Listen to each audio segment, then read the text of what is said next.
다 같이 찬송가 2장 찬양하시면서 1월 17일 주일 예배 하나님께 올려드립니다.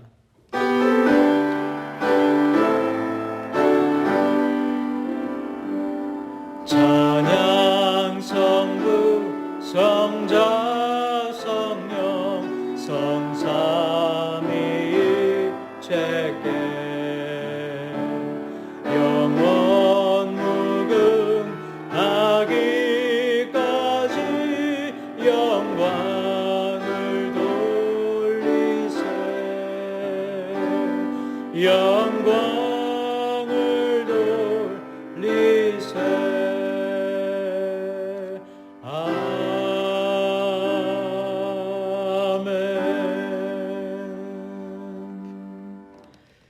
내가 산을 향하여 눈을 들리라. 나의 도움이 어디서 올까?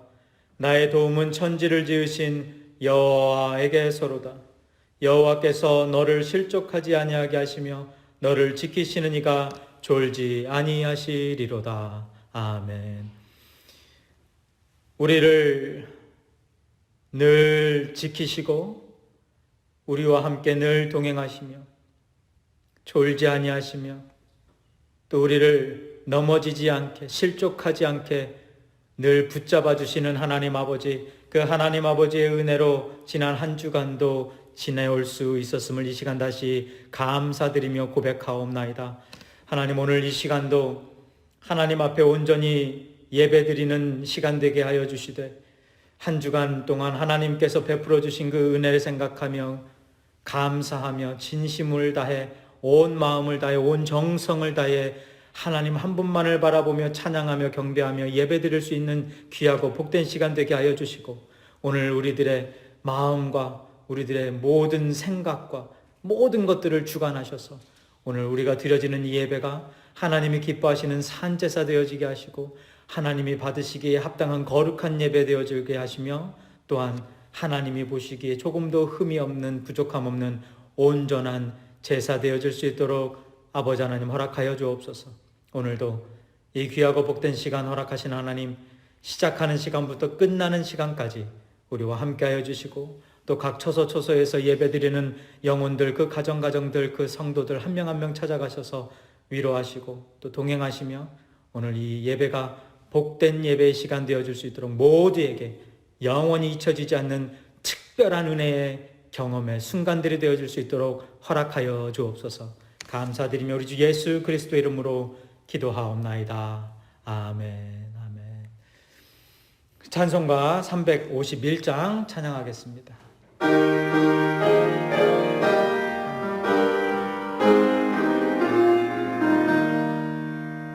믿는 사람들은 주의 근산이 앞서가신 주를 따라갑시다.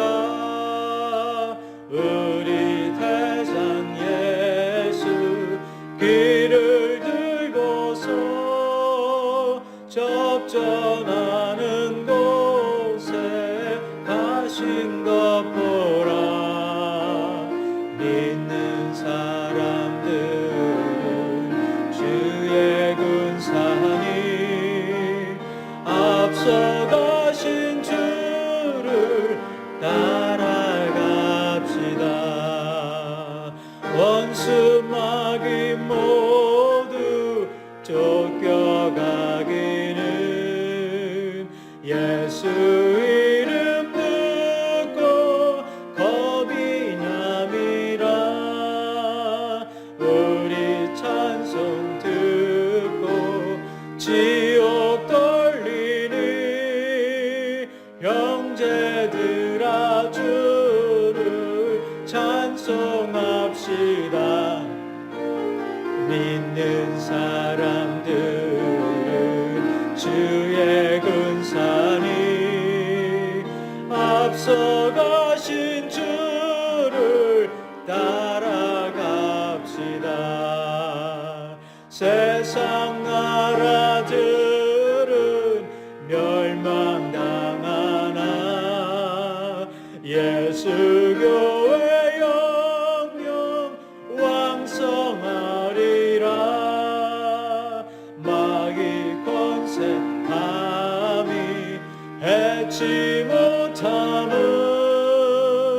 주가 모든 교회 지키심이라. 믿는 사람들은 주의 근산이 앞서가신 주를 따라갑시다. 백성들아 와서 함께 모여서 우리 모두 함께 개가 부르세. 영원토록 영광 권세 찬송을 우리 임금 주께 돌려보내세. 믿는 사람들은 주의 군사니 앞서가신 주를 따라갑시다. 아멘. 아멘. 교동문 87번 요한계시록 21장 함께 봉독하도록 하겠습니다. 또 내가 새 하늘과 새 땅을 보니 처음 하늘과 처음 땅이 없어졌고 바다도 다시 있지 않더라. 또 내가 보매 거룩한 성 새 예루살렘이 하나님께로부터 하늘에서 내려오니 그 준비한 것이 신부가 남편을 위하여 단장한 것 같더라. 내가 들으니 보좌에서 큰 음성이 나서 이르되 보라, 하나님의 장막이 사람들과 함께 있음에 하나님이 그들과 함께 계시리니 그들은 하나님의 백성이 되고 하나님은 친히 그들과 함께 계셔서 모든 눈물을 그 눈에서 닦아주시니 다시는 사망이 없고 애통하는 것이나 곡하는 것이나 아픈 것이 다시 있지 아니하리니 처음 것들이 다 지나갔음이로라. 보좌에 앉으신 이가 이르시되 보라, 내가 만물을 새롭게 하노라. 아멘. 사도신경으로 신앙 고백하겠습니다. 전능하사 천지를 만드신 하나님 아버지를 내가 믿사오며 그 외아들 우리 주 예수 그리스도를 믿사오니 이는 성령으로 잉태하사 동정녀 마리아에게 나시고 본디오 빌라도에게 고난을 받으사 십자가에 못 박혀 죽으시고 장사한 지 사흘 만에 죽은 자 가운데서 다시 살아나시며 하늘에 오르사 전능하신 하나님 우편에 앉아 계시다가 저리로서 산자와 죽은 자를 심판하러 오시리라. 성령을 믿사오며 거룩한 공예와 성도가 서로 교통하는 것과 죄를 사하여 주시는 것과 몸이 다시 사는 것과 영원히 사는 것을 믿사옵나이다. 아멘. 찬송가 341장 찬양하겠습니다.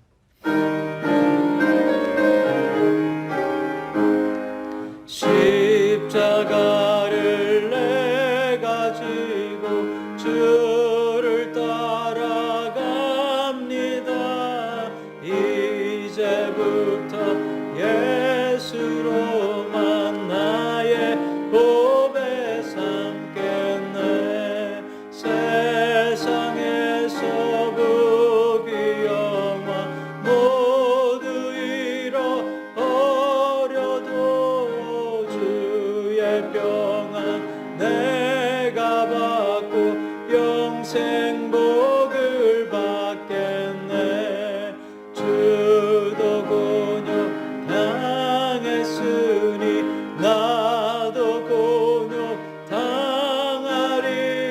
세상 사람 간사나 예수 진실합니다.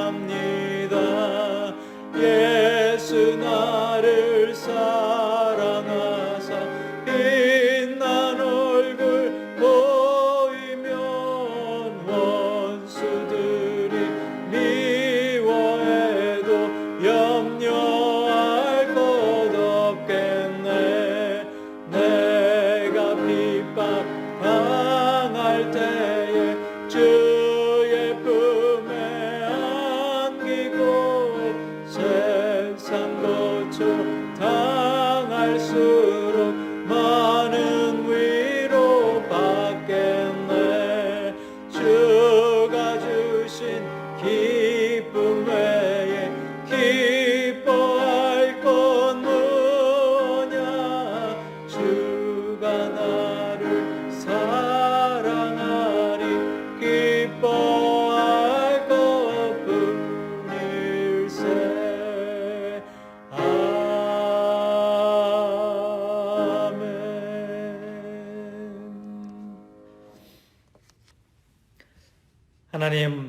하나님의 은혜, 하나님의 그 긍휼하심과 사랑하심, 오늘 이 예배 시간을 통해 다시 한번 저희들 경험하게 하시고 느끼게 하여 주옵소서. 하나님, 혼란스러운 이 상황 속에서 믿음이 흔들릴 수도 있는, 신앙의 위기가 찾아올 수도 있는 이런 순간순간들 속에서 하나님이 저희들을 붙들어주고 계심을 다시 한번 경험하게 됩니다. 우리들의 믿음이 온전히 하나님의 그 도우심으로 말미암아 굳건해지고 우리들의 신앙이 하나님 앞에 더욱더 견고히 세워져 나아가는 그런 순간순간들을 경험할 때마다 하나님의 살아계심을 다시 한번 깨닫게 되오니, 아버지 하나님, 우리들이 경험하는 이 은혜들 전하며 살 수 있도록 축복하여 주옵소서. 오늘 말씀을 통해서 우리의 죄됨을 다시 한번 깨달아지게 하시고, 얼마나 우리들이 죄악된 존재이며 또한 하나님 앞에 무력하고 또 무능한 존재인지를 다시 한번 생각나게 하시고, 그로 말미암아 하나님의 베푸신 그 은혜를 더욱더 풍성히 경험할 수 있는 축복의 시간 되게 하여 주시되, 오늘 말씀으로 저희들을 가르치시고 또 하나님의 임재하심으로 저희들이 하나님을 경험하게 되어지고, 오늘 뿐만 아니라 앞으로도 하나님 한 분만을 바라보며 소망하며 하나님의 영광을 위해 살아갈 수 있는 우리들 되어질 수 있도록 하나님 인도하여 주시고 가르쳐 주옵소서. 오늘도 고통 속에 있는 영혼들 잊지 마시고 하나님 위로하여 주시고 찾아가셔서 그 영혼들 안수하여 주시고 그 영혼들 품에 안아주시며 다시 일어설 수 있도록 새 힘을, 새 영을 풀어넣어 주옵소서. 오늘도 이 귀하고 복된 시간 허락하신 하나님께 감사드리며 우리 주 예수 그리스도의 이름으로 기도하옵나이다. 아멘. 오늘 말씀 로마서 5장 12절부터 14절까지 말씀 함께 봉독하도록 하겠습니다. 그러므로 한 사람으로 말미암아 죄가 세상에 들어오고 죄로 말미암아 사망이 들어왔나니, 이와 같이 모든 사람이 죄를 지었으므로 사망이 모든 사람에게 이르렀느니라. 죄가 율법 있기 전에도 세상에 있었으나 율법이 없었을 때에는 죄를 죄로 여기지 아니하였느니라. 그러나 아담으로부터 모세까지 아담의 범죄와 같은 죄를 짓지 아니한 자들까지도 사망이 왕노릇하였나니 아담은 오실 자의 모형이라. 아멘. 저희가 지난주에는요, 본문에 기록된 이 죄에 대한 5가지 가르침 중에서 첫 번째 부분인 이 원죄에 대해서 말씀을 나누었습니다. 죄는 한 사람 아담으로 말미암아 세상에 들어오게 되어졌다. 이 내용은요, 죄가 어디에서부터 오게 되었느냐는 이 죄의 출처에 대한 가르침이었습니다. 그렇죠? 오늘은 이 원죄를 말하다 두 번째 시간으로요, 12절에 기록된 이 말씀을 통해서 죄의 결과가 무엇인가, 이 결과에 대해서 조금 더 구체적으로 함께 말씀을 좀 나누도록 하겠습니다. 먼저 12절 다시 한번 보겠습니다. 그러므로 한 사람으로 말미암아 죄가 세상에 들어오고 죄로 말미암아 사망이 들어왔나니, 이와 같이 모든 사람이 죄를 지었으므로 사망이 모든 사람에게 이르렀느니라. 죄에 대한 두 번째 가르침이 여기에 기록되어져 있죠. 죄로 말미암아 사망이 들어왔다. 그러니까 죄의 결과는 바로 뭐라고요? 사망이다라는 것입니다. 오늘은 먼저 이 죄라는 것이 무엇이며 또 사망이라는 것이 이 성경적으로 바라봤을 때 어떤 의미인지를 조금 더 정리를 한 후에 말씀 이어가겠는데요. 여러분, 죄가 무엇입니까? 여기 성경이 말하는 죄, 그리고 우리가 생각하는 죄, 어쩌면 조금 다를 수도 있는데요. 오늘 그것을 좀 확실히 좀 정리하겠습니다. 여러분에게 질문 드립니다. 여러분, 싸우는 것이 죄입니까? 아니면 선입니까? 싸우는 것이 죄일 수도 있고요. 죄가 아닐 수도 있는 것이죠. 그러니까 신앙 공동체 안에서 서로 싸우는 것은 죄일 수 있지만, 같은 편끼리 싸우는 것은 죄일 수 있지만, 이 신앙 공동체를 공격하는 악의 세력, 이단의 세력들과 맞서 싸우는 것은 선이겠죠. 이스라엘 백성들끼리 싸우는 것은요, 죄입니다. 그렇지만 이스라엘 백성들이 이 가나안 땅의 거주민들과 싸운 것은, 그러니까 하나님의 그 뜻을 이루기 위해서, 하나님이 약속하신 그 가나안 땅을 정복하기 위해서 싸운 것은 선이라고 저희들이 말합니다. 그러니까 하나님께 맞서는 것은, 저희들이 맞서 싸우는 것은 죄가 되어지지만, 이 악의 세력과 사탄과 맞서 싸우는 것은 그건 잘하는 일이죠. 그건 선인 거예요. 그러니까 모든 행동은 그 대상에 따라 죄가 되어질 수도 있고 선이 되어질 수도 있다는 것입니다. 그러니까 아무리 좋은 일이라 할지라도요, 결과적으로는 우리 이 성경적 입장에서 바라볼 때에는 하나님의 뜻을 벗어난 것은 다 하나님 앞에 죄인 것이고, 우리가 생각할 때 선이라고 여기는, 의라고 여기는 것들도 하나님 뜻 밖에 있는 것들은 다 악이 되어질 수 있고 죄가 되어질 수 있다는 것이에요. 웨스트민스터 소유리 문답 14번에 보면 이렇게 질문합니다. 죄가 무엇인가? 답을 말합니다. 죄는 하나님의 법을 순정함에 부족한 것이나 혹 어기는 것이다. 하나님의 법이 무엇입니까? 하나님의 말씀, 하나님의 뜻, 이 하나님의 그 뜻과 하나님의 말씀을 순종하지 아니하는 것 또는 어기는 것이 바로 죄이다라고 정의를 내리고 있어요. 이게 개혁주의적 저희들의 신앙이고 성경적 가르침입니다. 이런 사실을 토대로 내린 죄에 대한 성경적 정의는 이렇게 되겠죠. 성경이 말하는 죄는 하나님의 뜻을 거스르는 모든 것이다. 그것이 선이라고 생각되어지던 악이라고 생각되어지던 착한 일이든 나쁜 일이든 상관없이 하나님의 뜻에 벗어나는 모든 일은 다 죄악이다라는 거예요. 이 내용은 우리가 로마서 3장에서 잠시 다루었던 내용이기도 한데요. 일단 3장 7절 말씀 잠깐 보고 넘어갑니다. 나의 거짓말로, 내가 거짓말하는 것이 이 악이라는, 내가 생각할 때 악이라는 나쁜 죄악으로 여겼던 이 하나님의 나의 거짓말로 하나님의 참되심이 더 풍성하여 그의 영광이 되었다면 어찌 내가 죄인처럼 심판을 받으리요. 그렇게 거짓말이라는 그 악이 하나님의 뜻 가운데서 하나님의 영광을 위해 사용되어질 수 있다라는 이야기죠. 이 내용에 대해서 조금 더 구체적으로 보고 싶으신 분들은 로마서 강의 24번째 그 모습 그대로라는 말씀에서 조금 더 구체적으로 설명하고 있으니까요. 다시 한번 보시면 좋을 것 같고요. 이제 이 성경적 시각으로 보는 사망에 대한 정의를 함께 좀 다시 내려보도록 하겠습니다. 보통 그리스도인들이나 비그리스도인들은 사망을 육체의 죽음이라고 생각합니다. 물론 맞는 말이죠. 그런데 그리스도인들의 시각에서, 그리고 성경적 입장에서의 사망이 담고 있는 의미는 단순히 육체의 죽음만은 아닌 것입니다.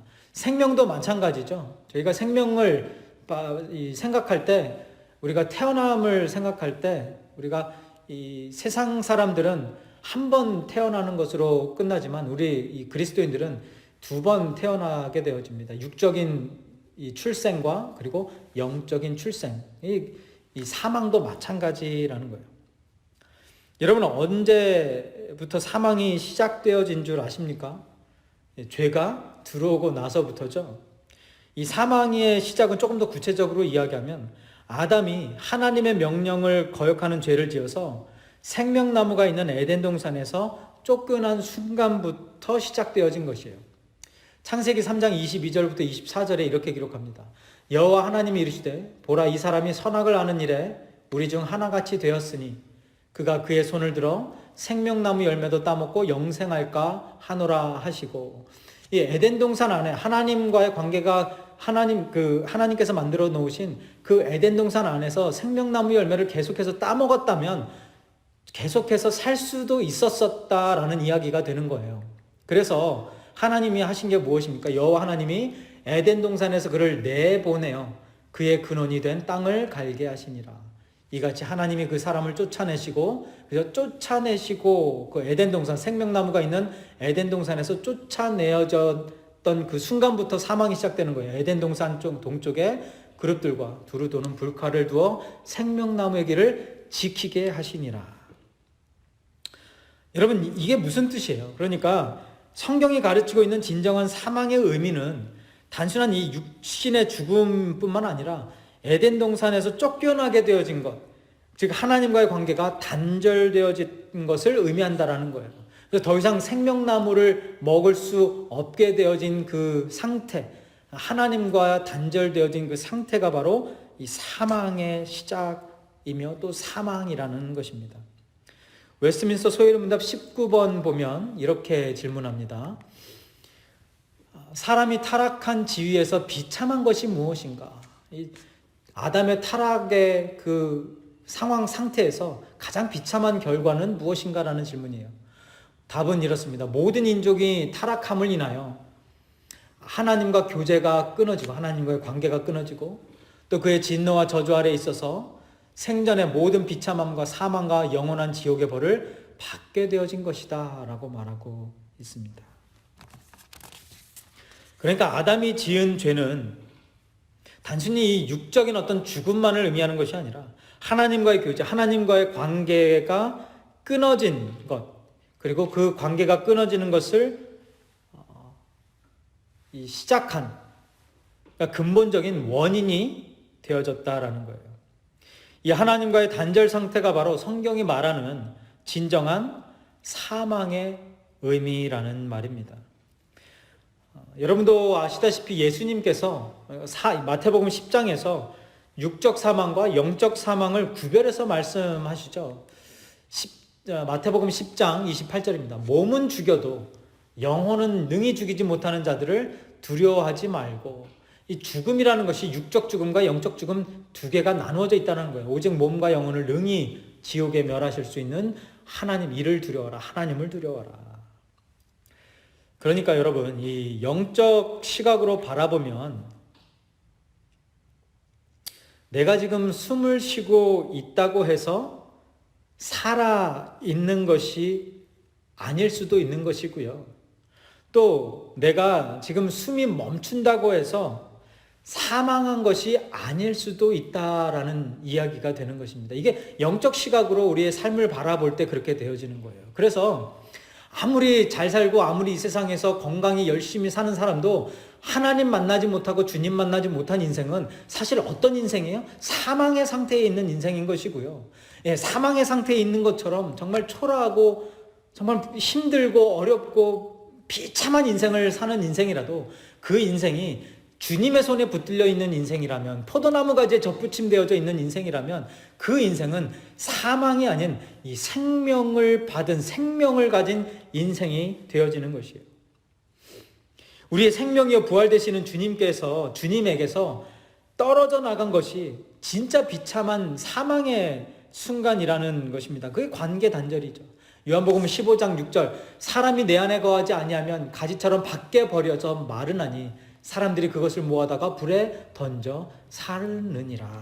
아무리 살아있어도 예수 그리스도에 접붙임되어지지 않으면 어차피 그 인생은 저기 내어져 버려서 불사르게 되어지는, 지옥행 가게 되어지는 사망의 상태에 있는 사람이라는 거예요. 근데 반대로 주님 안에 있는 주님 안에 있으면 육적으로 사망한 사람도 뭐한 사람이요? 살아있는 사람이라는 것이에요. 요한복음 11장 25절, 26절에 이렇게 기록하고 있어요. 예수께서 이르시되 나는 부활이요 생명이니 나를 믿는 자는 어떤 상태에 있어도 살아있는 거예요? 죽어도 살겠고 죽어있는 사망의 상태에 있는 자들이라도 살리겠고예요. 그죠? 무릇 살아서 나를 믿는 자는, 그 육신의 죽음을 경험하지 못한 자는 영원히 죽지 아니하리니 이것을 내가 믿느냐.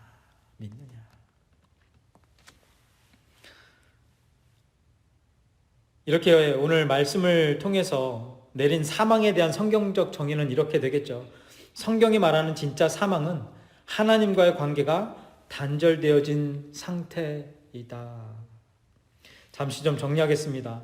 성경이 말하는 죄는 하나님의 뜻을 거스르는 모든 것이 되는 것이고요. 그리고 성경이 말하는 사망은 이 육적인 죽음뿐만 아니라 특별히 하나님과의 관계가 단절되어진 상태, 이것을 사망의 상태다라고 말하고 있는 거예요.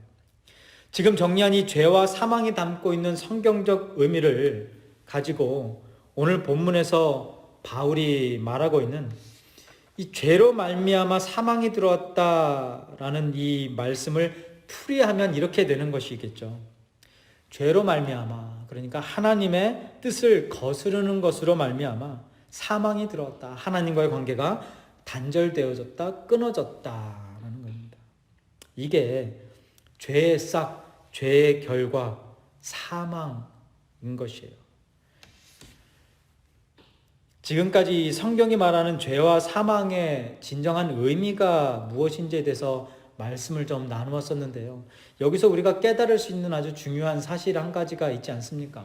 여러분, 우리가 하나님과의 그 단절된 그 관계, 그 죄로 말미암아 하나님의 뜻을 거스르고 또 하나님의 그 법, 하나님의 말씀을 거역함으로 인해서 우리가 이 하나님과의 관계가 단절되어진 그 죄인의 상태에 있었을 때에 우리의 그 소망이 되어지시는 분 누구를 바라볼 수 있게 되어지는 겁니까?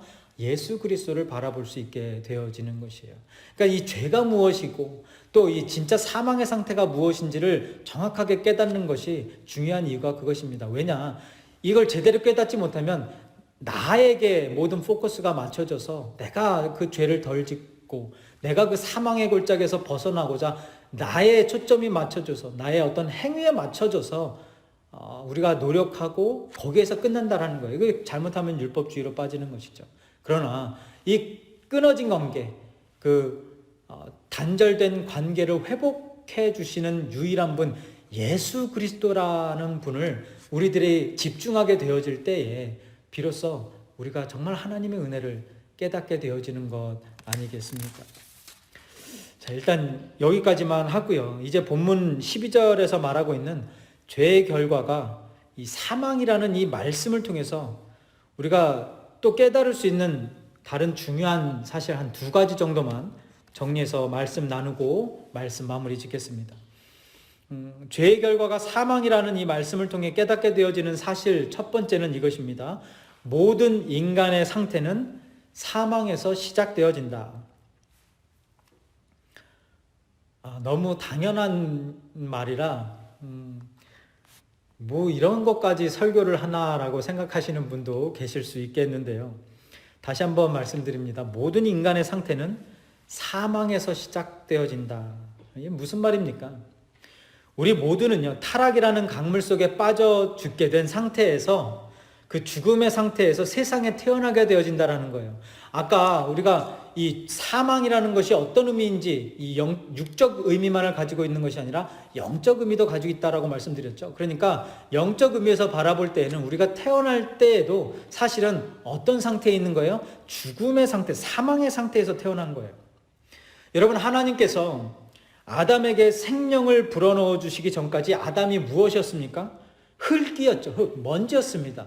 이 죽음의 상태, 생명 없는 존재, 죽어있는 존재였다라는 거예요. 그러니까 결과적으로 보면 아담의 타락으로 인해서 그의 모든 후손들이 된 저와 여러분 모두가 다 아담이 생명을 얻기 전의 상태, 생명 없는 죽음의 상태, 이 흙의 상태, 먼지의 상태로 다 돌아가게 되어졌다라는 거예요.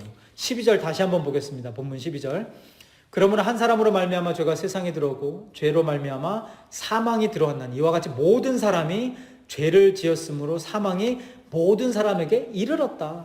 그러니까 그러니까 사망이 모든 사람에게 이르렀다. 다르게 이야기하면 모든 사람이 사망의 상태에 있게 되어졌다. 다시 원래의 그 아담 생명 받기 이전의 상태, 먼지의 상태, 흙의 상태로 되돌아갔다라는 거예요.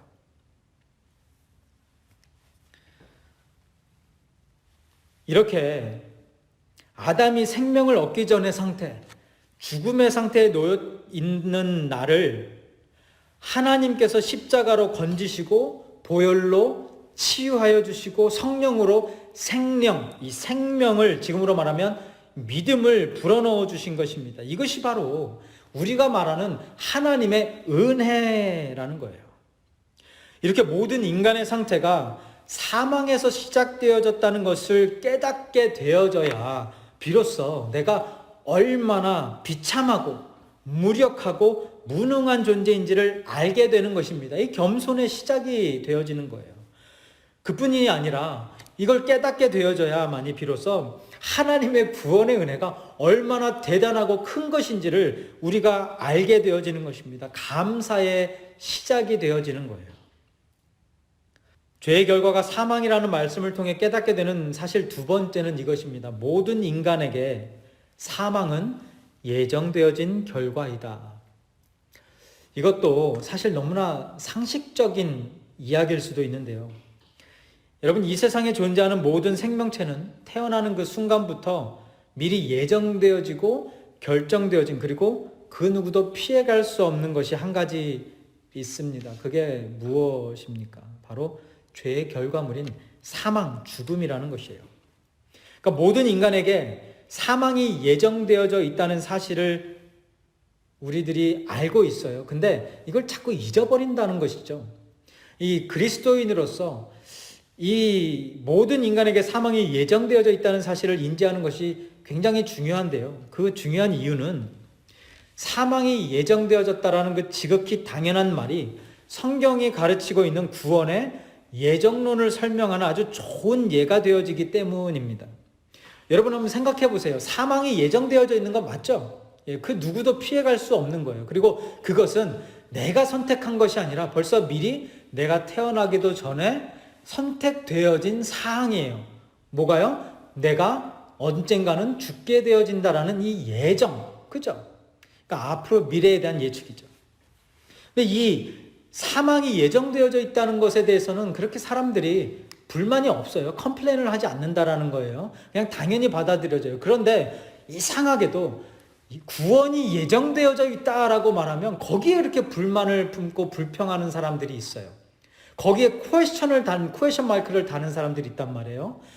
사망도 죽음에 대해서 자기가 어떻게 할 수 있는 그 조금의 능력도 없는 사람들이 구원에 대해서는 뭘 할 수 있는 능력이 있다라고 착각하는 것 아니겠습니까?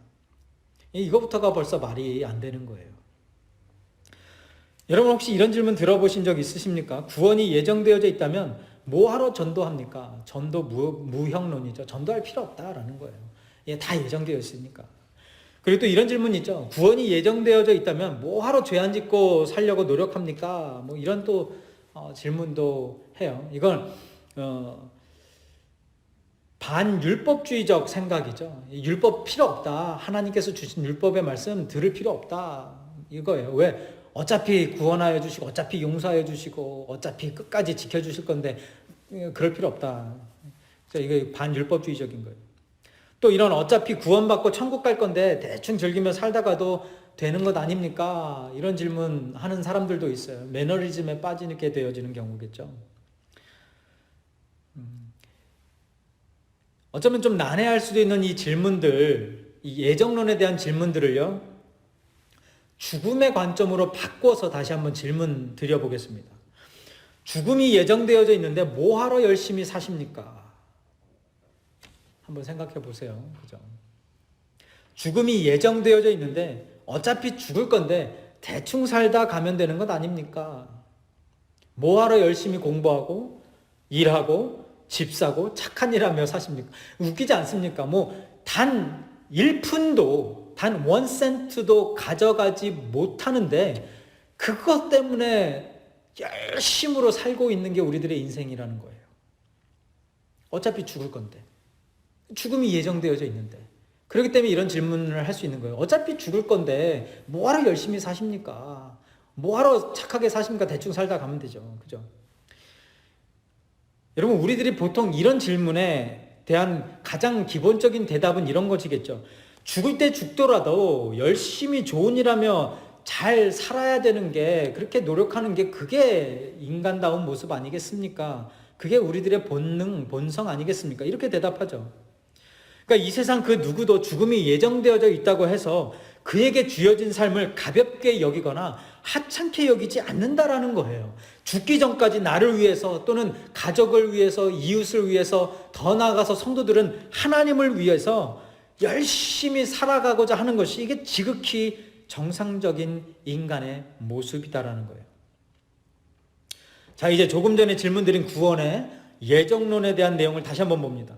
구원이 예정되어져 있다면 뭐하러 전도합니까? 구원이 예정되어져 있다면 뭐하러 죄 안 짓고 살려고 노력합니까? 어차피 구원받고 천국 갈 건데 대충 즐기며 살아도 되지 않겠습니까? 여러분, 이런 질문들에 대한 성경적 대답이 무엇이겠습니까?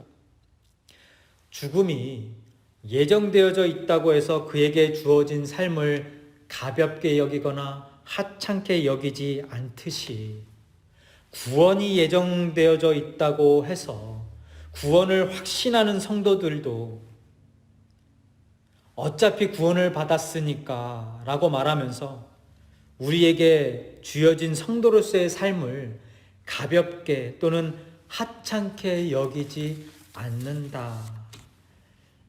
여러분, 동의하십니까?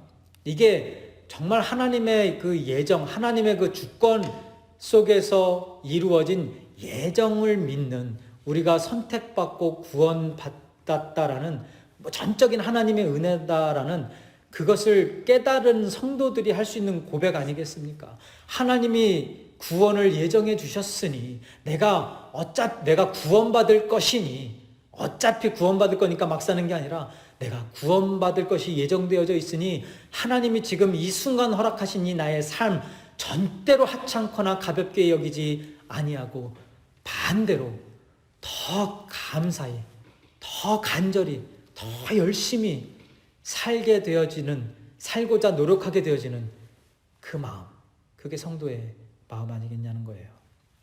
그래서 간혹 듣게 되는, 하나님이 저 사람을 구원하시기로 예정하셨으면 어차피 구원 받을 텐데 뭐하러 내 시간 들어가며 에너지 낭비하며 복음 전하고 말씀 가르치고 양육합니까? 라는 이 말은요, 갓 태어난 이 아이도 어차피 죽을 것이 예정되어져 있는데 뭐하러 힘들게 양육하고 밥 먹이고 학교를 보냅니까?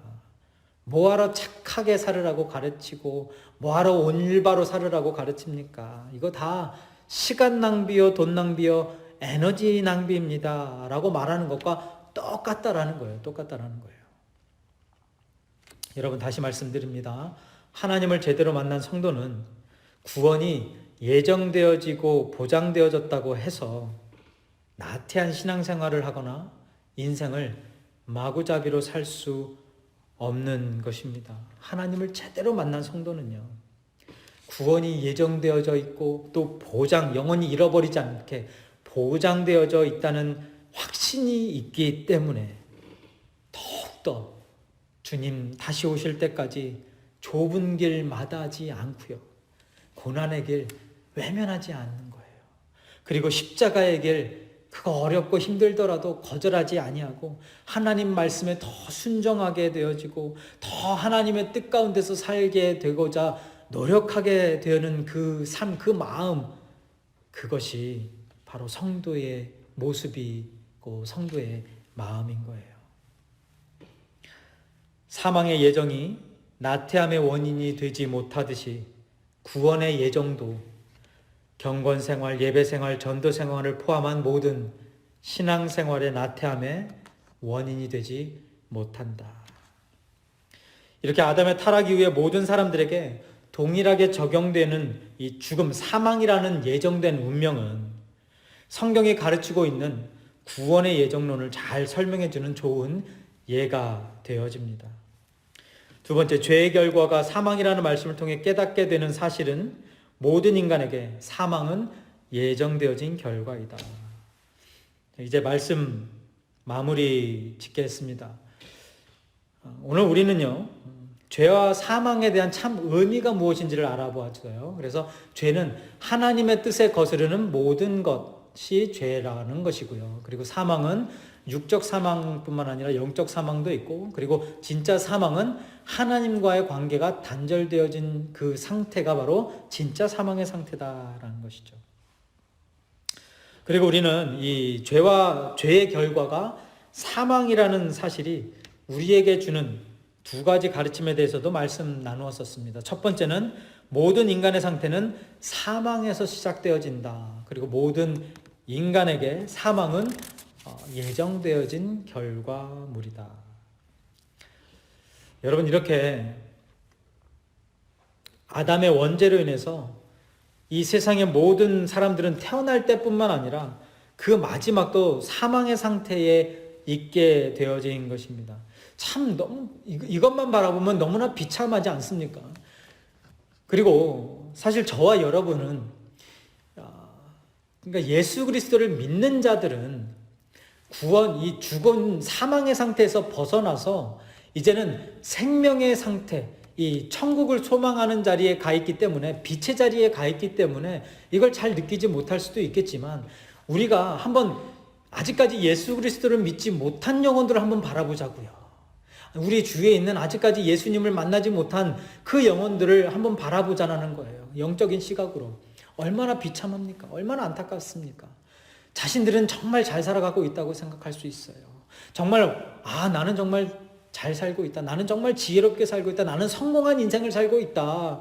이렇게 이야기할 수 있어요. 그렇게 착각할 수 있어요. 근데 결과적으로 우리가 바라볼 때 그들의 인생은 어떤 인생입니까? 사실은 사망의 상태에 놓여 있는, 사망의 음침한 골짜기 안에 있는 그 어둠 가운데 있는 상태 아니겠습니까? 그 비참한 상태예요.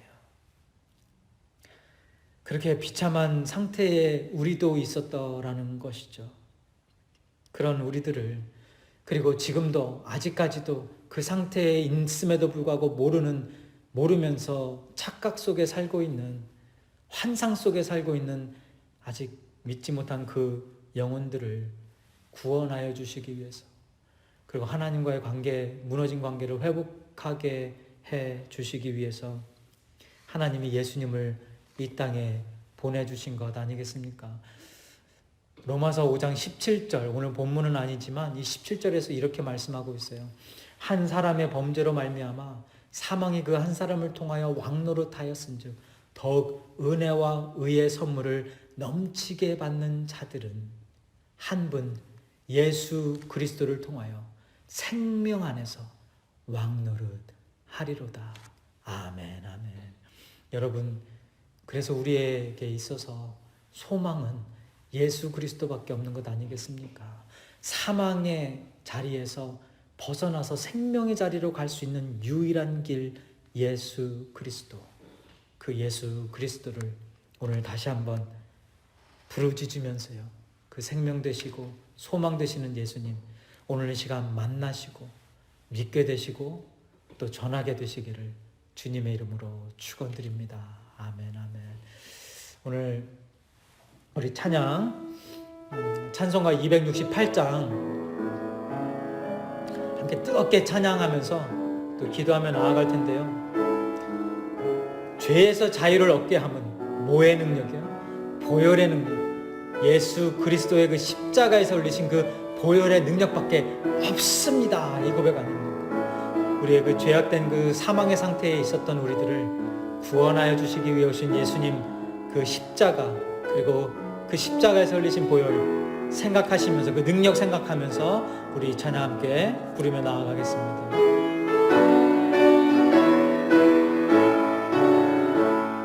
죄에서 자유를 얻게 함은 보혈의 능력, 주의 보혈, 시험을 이기고 승리하니 참 놀라운 능력이로다.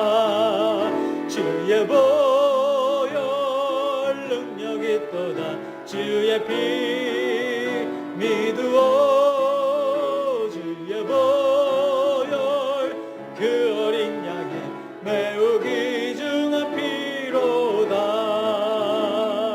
육체의 정욕을 이기리는 보혈의 능력 주의 보혈 정결한 마음을 얻게 하니 참 놀라운 능력이로다.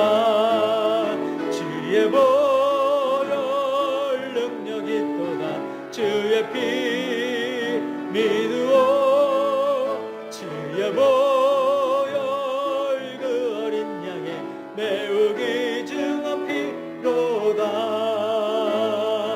눈보다 더 이게 밝히는 것 보혈의 능력 주의 보혈 부정한 모든 것 밝히시니 참 놀라운 능력이로다. 주의 보혈 능력이 또다. 주의 피 미두어 주의 보혈 그 어린 양의 매우 귀중한 피로다. 그 주의 복음을 전할 제목 보혈의 능력 주의 보혈 날마다 나에게 찬송 주니 참 놀라운 능력이로다. 주의 보혈 능력이 또다.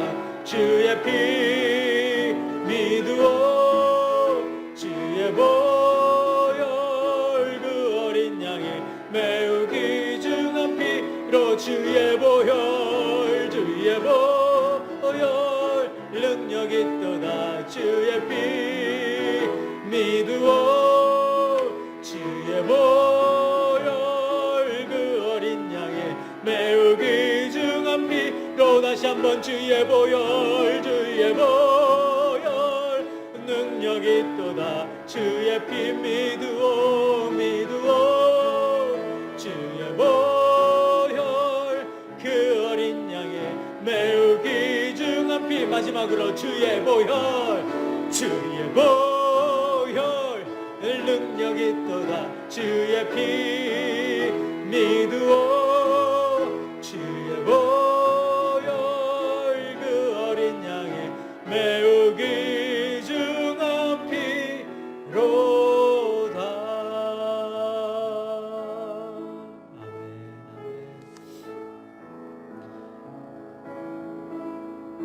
우리의 이 사망의 상태에 놓여 있는 그 비참함 속에 한 줄기 빛이 되어지고 소망이 되어지고 생명이 되어주시기 위해서 예수님이 이 땅에 오신 것 아니겠습니까?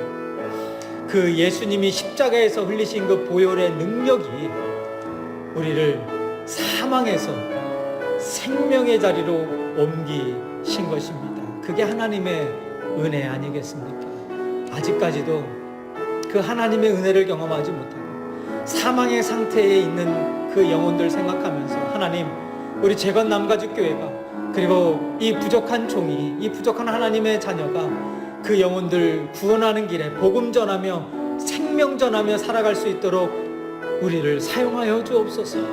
하나님께 쓰임받는 자 되게 하여 주옵소서. 우리 그런 마음을 함께 잠시 기도하며 나아가겠습니다. 하나님, 오늘 이 시간 하나님 아버지 다시 한번 깨닫게 되어졌습니다. 우리가 얼마나 비참한 상태에 놓여 있었는지, 우리의 그 죄악된 모습이 얼마나 참담한 모습인지를 다시 한번 깨닫게 되어지고, 그렇게 비참한 상태, 참담한 상태, 조금의 소망이라도 찾아볼 수 없는 그 상태에 있는 우리들을 구원하여 주시기 위해 예수님을 보내주신 그 하나님의 은혜가 다시 한번 풍성하게 우리의 심령 가운데 다가오게 되어졌습니다. 하나님, 그 하나님의 은혜와 그 오늘 귀한 하나님의 그 깨달음을 하나님의 말씀을 통해 깨닫게 되어진 이 진리를 전하며 살 수 있도록 아버지 하나님, 우리들을 사용하여 주옵소서. 아직도 사망의 자리에서, 사망의 그 상태에서 헤어나오지 못하고 있는 영혼들 하나님 아십니다. 그 영혼들 저희들을 통하여서 살려주시옵소서. 저희들을 통하여서 생명이 전달자 되게 하여 주시고 그리스도의 복음을 전할 수 있는 하나님의 그 생명의 메시지를 전할 수 있는 우리들 되어줄 수 있도록 아버지 하나님 역사하여 주시되, 특별히 재건남가주교회와 모든 하나님의 재건이 다시 한번 하나님의 그 말씀 받아서 그 뜨거운 열정으로 말미암아, 그 사명으로 말미암아 순교자의 정신을 가지고 다시 한번 살아나갈 때에, 다시 한번 신앙생활할 때에 이 어두운 땅에 빛이 되어지고 소망이 되어지고 소금이 되어지며 살아갈 수 있도록 아버지 하나님 역사하여 주옵소서. 오늘 이 시간 하나님 앞에 간절히 쓰임받고자 소망하며 기도하는 그 영혼들의 그 기도 하나님 들어 응답하여 주옵소서.